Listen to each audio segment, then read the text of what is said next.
I'm Christopher Sweat, and this is GrayStak Media. And then I'm sitting here with Bushra Amiwala, who's running in Illinois' 9th Congressional District. Yeah. And it's late at night, so it's, what, 8:30 p.m.? Mm-hmm. Because you're on the ground campaigning constantly. Yeah. So we could barely fit this interview in. So luckily we did, and I think we said this, but we're here at your campaign office in Skokie. Yep. Which is in like a core part of this district? Oh, 100%. Okay, and you grew up in Skokie? I did. I was born and raised in Chicago, though, in Rogers Park. Okay. And my family and I, we moved to Skokie when I was 9 years old. That's cool. And it's easy to get to from the city. Some places I go to feels like I'm in Indiana. Oh, yeah. I mean, you saw right across the street, we have the Yellow Line, which is an extension of the CTA. That's cool. Yeah. I didn't even know that. Yeah. Okay. Now you are like running in one of, I think, are maybe the most contested districts in the country. And I'll probably get this wrong, but there are maybe 14 candidates on the ballot. 16. 16? Uh-huh.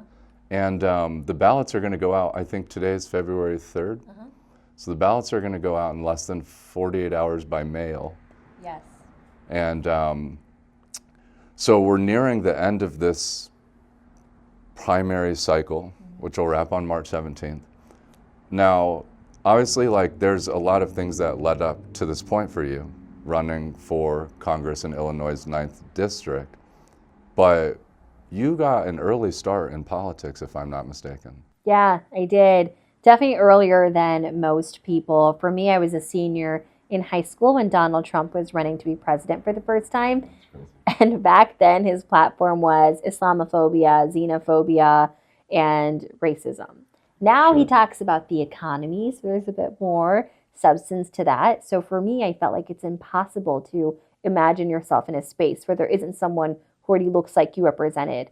I worked on a campaign that summer after high school, and it was like a market research internship.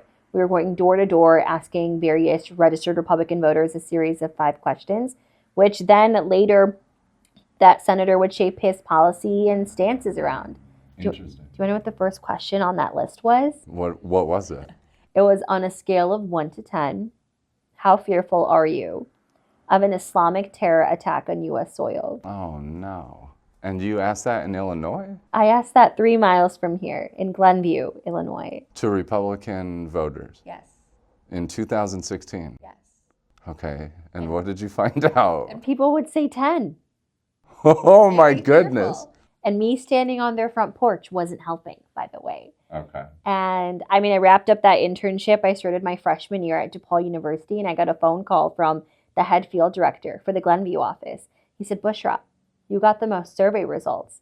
And I said, "Thank you. I will add it to my LinkedIn." And he said, "You should." You were using LinkedIn your freshman year? I absolutely was. And Okay. you can fact check that. And he said, "You should run for public office."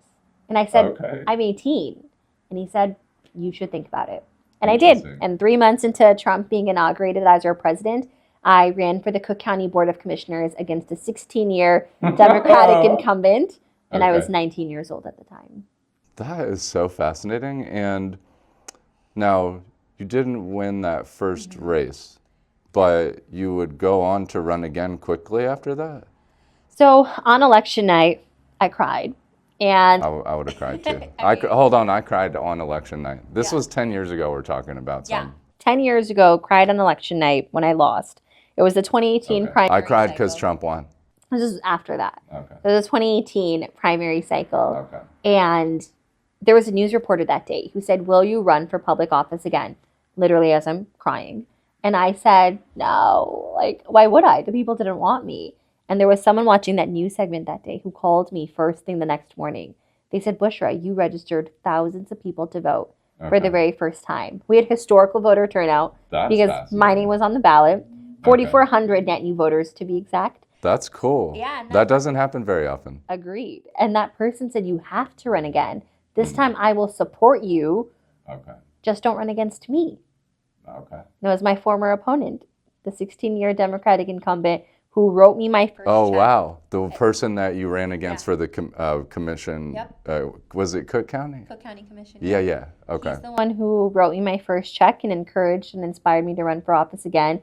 And I did in a race with 7 other people. Okay. And in April 2019, I got elected, becoming the first person of my generation That's ever crazy. elected to public office in the country. That's crazy. And then also, I mean, you know, you could humble brag this, but the Chicago History Museum put, no, they did, right? They did. They like put this on the historical record. Yeah. That This is a valid statement. It's not just a claim. The Yeah. Chicago History Museum, I went down in there as the first Gen Z elected official in our nation's history. That's fascinating. Yeah. Okay. Now, obviously, like you got to lose right away, which was probably important for your early growth. So too. But then people maybe saw that as ambitious and felt encouraged by whatever you brought out in the public. I mean, even the election in which I got elected, I won with a difference of 49 votes. Okay, so still a slim margin. Very slim margin. And I will never forget that slim margin. Now, and you've run again since then. And hold on, so when you won by the slim margin, like, did that maybe shape the kind of value that you put into like meeting the community? And Honestly, the slim margin to me reminded that every single vote counts and every single vote matters. And even in our race right now, we see candidates that will blow off certain communities and not participate in certain forums, as an example, because certain communities are not known to vote consistently. I don't care. I will be the reason why a certain community votes consistently, and we've done that work before. Okay, that's awesome. Now, the seat that you won is the school board? Yes, it's the Board of Education. And is that in a certain region, or I don't fully understand how these school districts work out here. I'm sure there's thousands of them. I know, it's very confusing. So it's Skokie School District 73 and a half. Oh, okay. It's a half district because when the Yellow Line train station that we just talked about in Chicago was being built, they did not want kids to walk over the train tracks for bus routes, so they split the school districts. And I have been elected to my second 4-year term, so I've been on the board for 7 years now. Okay, that's cool. Yeah. And then also, I mean, that would make you one of the most experienced candidates in your race. It does. does. I mean, because school board politics, I mean, it's still real politics, especially in Chicago. But agreed. I mean, I'm top 3 in most years of elected governance experience. Okay. And I'm one of the youngest candidates in the race. Okay, so now why, I mean, obviously you're like super solid in the school board and you won your second election back in 2023, I think? Yes. And then maybe, you know, another term and whatever, you'll get to make lots of choices, but you decided to run for Congress. How did you arrive at the conclusion that that would make sense, and why now? I've been really satisfied with our elected officials. My state senator is a dear friend. My state representative used to be my campaign manager 7 years ago. Okay. I'm really lucky with the people that represent us. And Jan, our congresswoman, was great. So when she retired and I saw what our options were, I deeply care about this community. And I wanted someone who actually has lived this life, whether it be needing FAFSA to attend school, whether it be being a part of our public education system, or whether it just be a property taxpayer. Those everyday experiences is ones that I hope to champion once getting elected, and I just really care about this community. That's understandable. Now, I mean, obviously Congress is like a much higher office than the school board. It's a more costly election generally. It's obviously a much larger district. Like, did you calculate any of those things before you were like, okay, I'm just gonna, I mean, because again, you've already run for, this is the 4th election that you've run for. So far, you've won 2, and you're still an elected official at the school board level. So, like, was it a hard decision when that seat opened up to say, okay, I'm going to enter what is probably, again, like the most contested race in Illinois? So it wasn't a decision I made alone. I had 200 conversations with people that live in the district, or elected in the district, serve in the district, or everyday leaders and voters in the district. And I posed the question, who can we be excited about? And a lot of those conversations ended with, well, if not you, then who? It's kind of the same way in a startup. When you're building a startup, you want the idea validated by other people before you go ahead and release it. And I made sure this was a very meticulous and thoughtful decision. Okay, that's smart. I think the formal term is exploratory campaign. Kind of. A lot of people put money behind that, and I don't think mine was as formal. Yep. It was more like a market research tour. Yeah, to see how people felt and build some consensus early. Agreed. That you could lock in. Okay, and then, I'm in downtown Chicago, so I don't live in this district. But again, this district crowds out the regional news. Okay, I'm sure you've noticed. A lot of people are trying to frame this race between Daniel Biss, the mayor of Evanston, and Ka Abu Ghazaleh, the kind of newcomer, if you will. Like, what is your position on like your viability to win in this super crowded race where people are trying to form this binary where they're assuming the contest is between Daniel and Kat? Yeah. So the nuance that voters on the ground know is that this is a white minority district. So when people take the voter file and see the people that have voted in the past 3 elections, there is no racial ethnographic data that is accurately collected. So I'm not disclosed as a Muslim voter, as an example. My campaign manager, she's a Black woman. She's not disclosed as a Black woman in that file. So when we have a white minority district and we see even things like arbitrary polls that are pulled out that are not counting for the rich ethno and racial demographic data in this district, it's almost like people are throwing stuff at a wall without the nuance. So for us, I'm really proud to have coalition built amongst every single community in this district. So 16% of our district is Hispanic and Latino, proud to have earned the endorsement from the Cook County Latino Democrats. 15% of this district is Asian, primarily being South Asian, think Indian, Pakistani, Bangladeshi, and these are communities we've been organizing in for 8-9 years now. And I'm a product of that community. 11% is MENA, Middle Eastern, North African. They get counted as white. That's our Assyrian community. We've been organizing with them also for 7-8 years too. And then it's 9% Black. One of the only Black candidates in this race dropped out and endorsed me as well. So to me, the coalition building couldn't be more clear. It's a shame that there's so much intrinsic bias in our polling process to make that calculated decision a bit more carefully. Okay, and also, again, most people don't realize this, but like there are hundreds of congressional races throughout the country every year. Most of them get zero media attention. Yeah. But this district is getting a quite extraordinary amount of attention nationally, and I would assume that's going to ramp up a little bit more heading into the primary.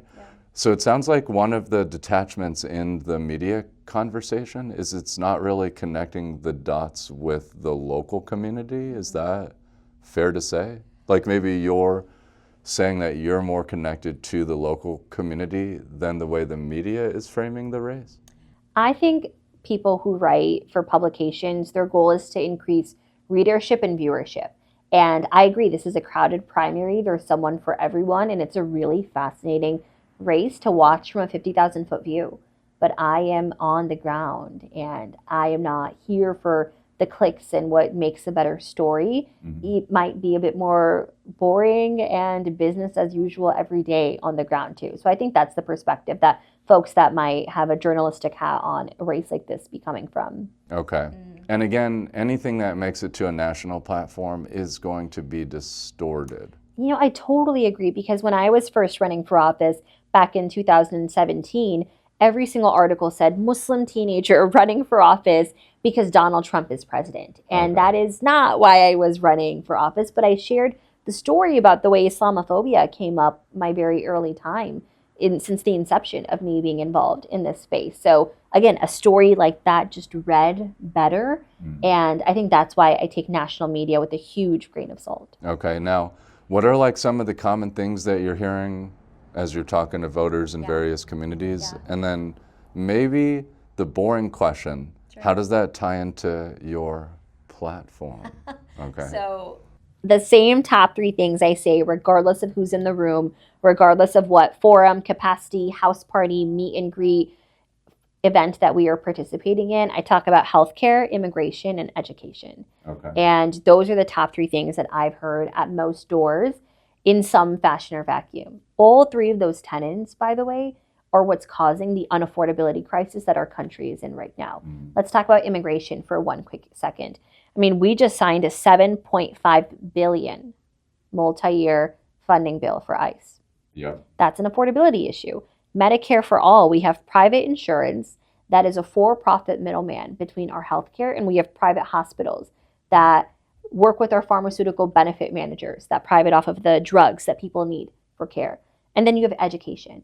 Right now, our public schools get only 2% on average funding from federal funding sources, which puts the burden on property taxpayers, renters, and homeowners, and puts a socioeconomic divide in communities and zip codes. It's all of that is an affordability issue, and people who just throw around the buzzword of affordability without understanding concretely how that translates at the federal level is exactly why you need a candidate that has walked the walk, talked the talk, lived the experience, and is having these conversations at the door every day. That's fair. And, there's also like some more like local dynamics that I think get left out of the news conversation. How do you feel about like races like this used to kind of like fold up because people would say, okay, we should block in the interest of the way the race is being framed. And we should support the person that is being framed in that way because that's the most likely person that the voters are going to recognize when they get their ballot. It's maybe not true. But so then when like people might put pressure on you or maybe other people in the race to drop out because, like some people in the community are telling me that they would take a number of candidates over Daniel Biss. Some of the activists have shared with me like the fact that they think that he has an anti-Palestinian perspective or what some people would call a Zionist or maybe even takes AIPAC money. And they feel that like maybe some of the candidates, maybe you and others should drop out and kind of fold in line and support Kat, thinking maybe Kat is the best chance to beat Daniel. Do you have thoughts on that or? It's a really naive way of thinking about the political process, especially when I mentioned what I did about the polls and how they don't account for communities of color in a white minority district. I have never met a single person within Illinois 9 that has had that consolidation POV. It's always been from commentators outside of the district with the 50,000-foot view. In a Democratic primary in the most progressive district in Illinois, you're going to get a safe blue Democrat, regardless of who that is, right? But then we have people coming to me who say, let's consolidate behind X to prevent Y. Let's consolidate behind Y to prevent X. Let's consolidate behind Z. So the idea of let's try to rally behind someone to stop someone else is happening around everyone. So it's a zero-sum game right now. Let's use the names that you threw out. We have people that say, let's consolidate behind Daniel to stop Kat, and let's consolidate behind Kat to stop Laura, and let's consolidate behind Laura to stop Daniel, and you don't win. It's why running a campaign, it's the epitome of choice and democracy, and it's what the voters will honestly decide. And that's why I'm so proud to be coalition building with everyday people in this district consistently well before campaign season started. True, okay. And then also, it sounds like too, some of the earlier points we talked about is that you have like a very grounded justification for staying in this contest long haul. One, being grounded or rooted in this community, but also two, it's your fourth election run, it's not your first. It's not even close to your first. The first time you ran was a decade ago? Yeah, it was 9 years ago. That's what I'm saying, okay, because so that, to me, these are like good kind of explanations that also explain maybe your standing power in this contest. But are there like deeper motivations for you that like, like one of the things I think unfortunately happens in politics too is that like more diverse candidates seem to have to answer more questions about kind of like maybe defending their position or their existence in the room. So I'm not putting all that pressure on you, but does that kind of cross your mind as you think about how things are going to play out? Like as the daughter of immigrants and one of the only women of color in this race, it statistically should have been impossible for me to be a part of the Millionaire Club. One of the few candidates who've raised $1 million or more. And every day we get handwritten notes from people, or people come into our campaign office. We have an open door policy thanking us for being in this race. People who've never donated to a candidate before are dropping $5. People who have never knocked on a door ever before, the concept of that, are canvassing because they believe in us and our ability to win and get elected. I will not strip anyone of that choice. And it's my responsibility to get elected and advocate for communities that have earned our seat at the table when it was an afterthought for so many others. That's completely fair. And most candidates usually can't even break the $5,000 threshold. So it's hard. It's really hard. It's so hard. But then you would have had to build quite a bit of capacity to be able to even raise $1 million. Yeah, I don't come from generational wealth. I don't have rich people in my life. I am literally my parents' retirement plan to some extent too. And I don't come from independent wealthy circles. Everything has been networking, the people that believe in us, connecting us to other people. And it's an easy sell, which I'm grateful for. Okay, that's awesome. Anything else that you want to say? Because I know you have more people that you need to talk to, but like, is there anything else that we're leaving out of the conversation that you want to say? I'll just close with, I'm really proud to be the everything candidate in this race. There's something for everyone in a race with 16, 17 candidates, but you're looking for someone who's experienced and has a track record being elected and making an impact in their community. I'm your gal. You're looking for someone who is young and exciting and dynamic. I'm your gal. And if you're looking for someone who has worked in the private sector and nonprofit sector and knows how to manage budgets, problems, and people, I'm your gal. Okay. And you can find me on my website at bushraforcongress.com. We respond to all of our DMs on Instagram, except for the mean ones. Would love to stay connected. Okay, I respond to the mean ones occasionally, so send those my way. Okay, thank you so much, Bushra. It's awesome to sit down with you. Thanks. And I'm definitely wishing you the best, and we will be following your race because it's a national phenomena. So, and very cool that you're participating in this historical moment. Thank you. Thanks for having us.